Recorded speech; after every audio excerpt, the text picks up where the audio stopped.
The Wii's a nostalgic system to me as I remember playing so many games on it. I don't have every single game right now, but the games I did play are so fun and they take advantage of the motion control feature pretty well in some way. For those who are new to my channel, my name's Player E. Collins, and throughout a series of videos, I will share my personal connections or experiences in playing various video games from all different consoles. Starting with my very first video game that impacted me the most.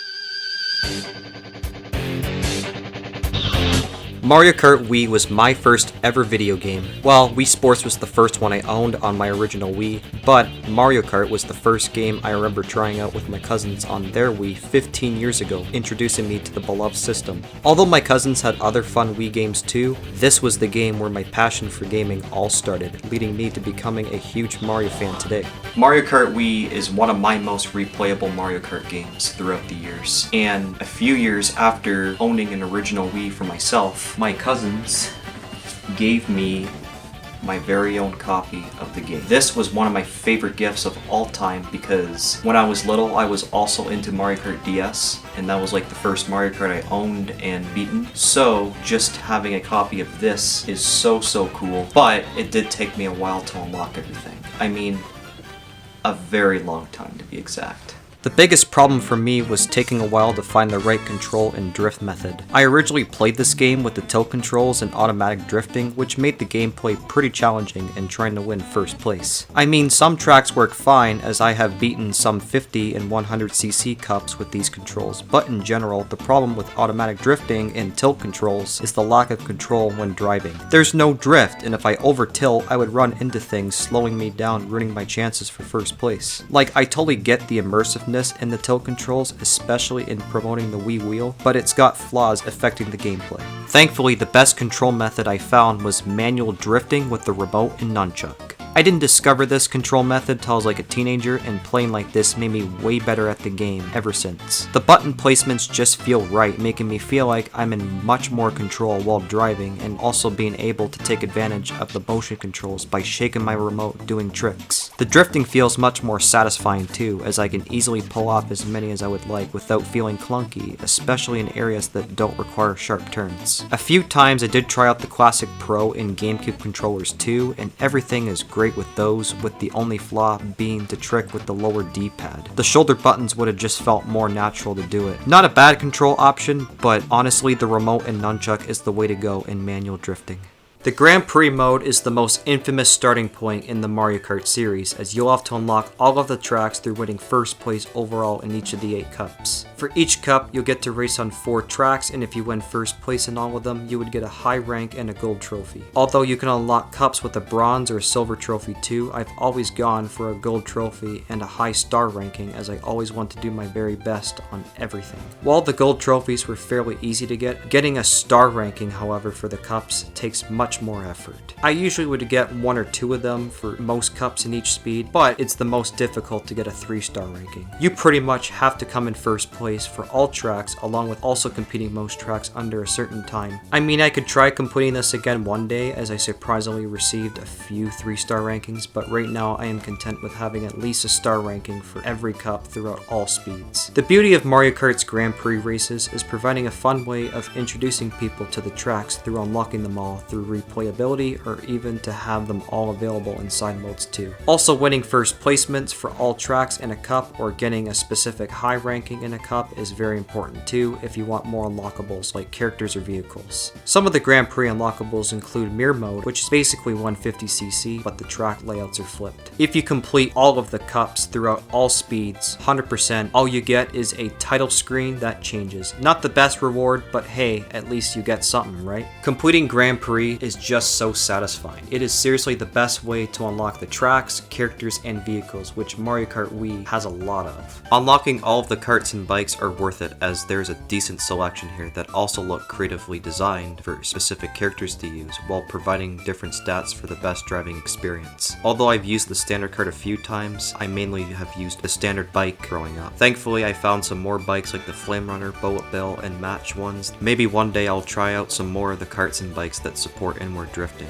Unlocking all of the characters is also worth doing too, as we have a fantastic roster representing all of the popular Super Mario characters for the time. I like the new additions such as Rosalina from Mario Galaxy and Funky Kong, who is more of a rare DK character who people grew to love over the years. Heck, you can even play as your own Mii, which he gets 2 costumes as well. For the longest time, I liked using Yoshi as he was my favorite Mario character, but later on I began using characters that can access some of my favorite bikes, like Funky Kong, Donkey Kong, Waluigi, or my Mii can use the Flame Runner, Koopa and Drybones can use the Bullet Bill bike, and sometimes I even still use Yoshi as he can use the Match bike. Having a large variety of characters and vehicles is just great for the overall driving experience on the tracks. Of course, the most important thing to unlock is the racetracks, and Mario Kart Wii has some of the best ones in the series. Tracks like Moo Moo Meadows, Mushroom Gorge, Toad's Factory, Coconut Mall, DK Summit, Wario's Gold Mine, Daisy Circuit, Koopa Cape, Maple Treeway, Grumble Volcano, Dry Ruins, Moonview Highway, Bowser Castle, and Rainbow Road are all memorable and interesting to drive on multiple times due to the interesting distinct themes, while being designed creatively too for taking advantage of the game's features by adding in trick ramps and shortcuts. Heck, some of the more basic tracks have memorable moments too, like in Luigi's Circuit, you'll dash panel across this tight turn or shroom across the ramp, or even in Mario's Circuit, you'll shroom across this trick ramp too to avoid the chain chomp.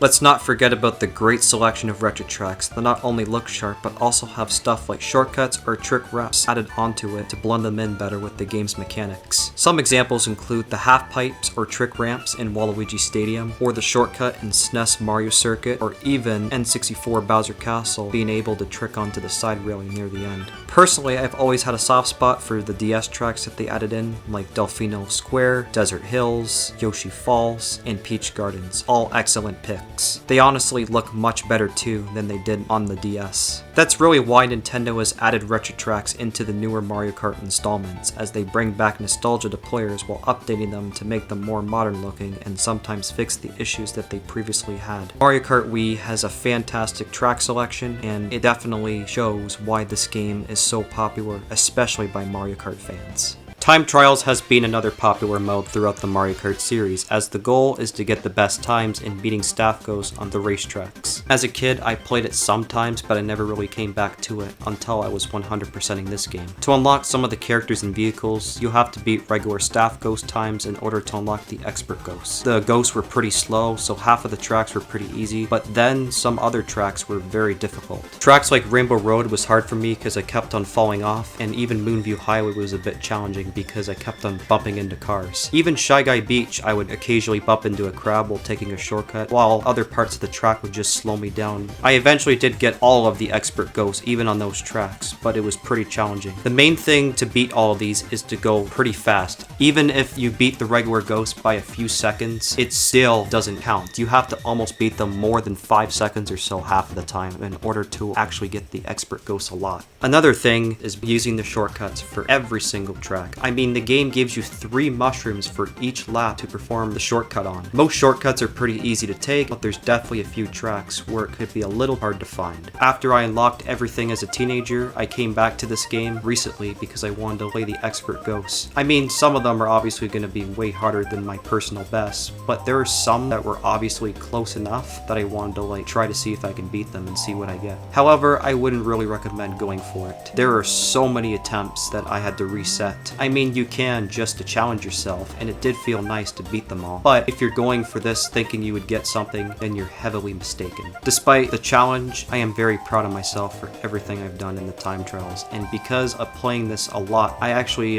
grew appreciation for it because of how fun, satisfying, and challenging it really is to help you get better at the game, especially in getting good times on the tracks. Another great underrated mode in Mario Kart is Battle Mode.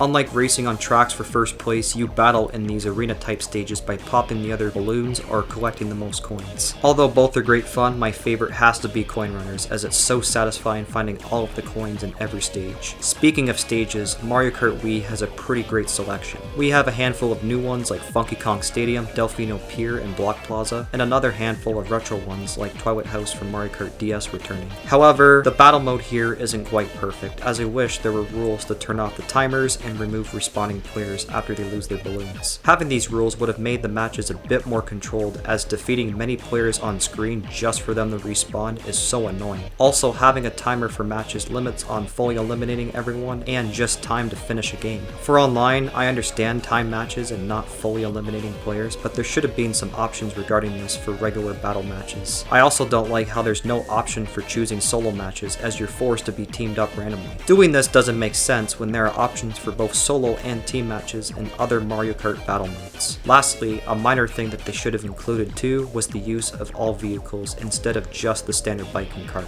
Despite not being 100% perfect, I still like to pop in a game of battle mode here and there, as it's a nice break from racing, especially when playing with others. One of my favorite Mario Kart modes for replayability is the verse races. The main difference compared to the Grand Prix mode is the freedom of choosing how you want your races to be. Like, you can set custom rules on choosing specific tracks, speeds, items, rounds to play, or even dividing players up into teams for more competition. Although there's no prize for winning verse races, it's still very replayable due to how beneficial custom rules can apply to your races. My cousins and I normally play with 4 or 5 rounds set, while each of us decides to pick a track for every match. Usually I would beat them, but sometimes their boyfriends would steal the first place spot from me, so I have fun trying to beat all of them. Overall, the multiplayer aspect has been one of Mario Kart's best highlights, and this Mario Kart entry has online servers if you want to race against others worldwide. Online Mario Kart was introduced in Mario Kart DS, and thank goodness it was brought back for this century, as it contributed to the game's high sales due to being one of the only Wii games to have good connectivity. I don't play online games much, so I was a little rusty during some matches, but I still had fun with no issues with my connectivity, thankfully. Also, I like how you're given the whole selection of tracks or maps to choose from for a match. Although the ultimate choice is kinda luck based, at least it's much better, unlike in later installments where you get to only choose between 3 random tracks for an online match. The experience is still worth playing today with its big fan base, and I would recommend trying it out even if you never got a chance to when Nintendo WFC was still around. Mario Kart Wii is not only one of the most popular Wii games out there, but it's also one of my favorite Mario Kart games personally that I had a blast playing throughout the years. This game provides a balance to both hardcore Mario Kart fans with its great selection of tracks, modes, and new features, giving it an identity compared to the other entries. While on the other hand, it's also great for casual Wii fans too, as it has fun and innovative gameplay to play with friends and others online. This game will always be replayable, and I highly recommend every gamer to snag a copy for their Wii systems. Thanks so much for watching this video. Comment, subscribe, and stay tuned for more videos coming out on this channel. Don't you worry, more series and more cool content will be coming out soon. I will keep you guys posted about that stuff. And Mario Kart Wii will always be my foundation to being the gamer I am today.